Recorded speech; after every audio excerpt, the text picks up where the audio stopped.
Sir હું ફરી fail થઈ ગયો, થોડાક માર્ક્સ માટે રહી ગયો, મારા ફ્રેન્ડ્સ પાસ થઈ ગયા, હવે તો 2-3 વર્ષથી તૈયારી કરું છું, સમય બહુ થઈ ગયો, મમ્મી પપ્પા પૂછે છે કે હવે કેટલો સમય આમાં બગાડીશ, મને સમજાતું નથી મારે શું કરવું જોઈએ, હું ગવર્મેન્ટ જોબ માટે તૈયારી ચાલુ રાખું કે પૂરી કરું? મિકેનિકલ એન્જિનિયર્સ તમારી સાથે આવું ઘણા ટાઈમથી બનતું હશે યા તો 1-2 વાર બની ચૂક્યું હશે. આનું કારણ શું છે?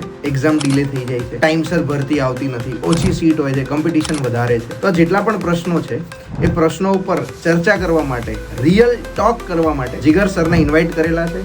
એક એક્સપર્ટ સેશન અરેન્જ કરેલો છે 4 ડિસેમ્બર 2025 રોજ સાંજે 9 વાગે આ એક્સપર્ટ સેશન થશે ઝૂમ પ્લેટફોર્મ ઉપર. તમારા એવા મિકેનિકલ એન્જિનિયર્સ મિત્રો કે જે આ સ્ટ્રગલમાંથી પાસ થઈ રહ્યા હોય એમની સાથે આ વિડીયો શેર કરી દો અને એમને કહો કે રજિસ્ટ્રેશન કરાવો. રજિસ્ટ્રેશન કરવા માટે શું કરવાનું છે? અહીંયા આપેલા મોબાઈલ નંબર પર કોલ કરવાનો છે યા તો કમેન્ટ લખવાની છે રજિસ્ટર.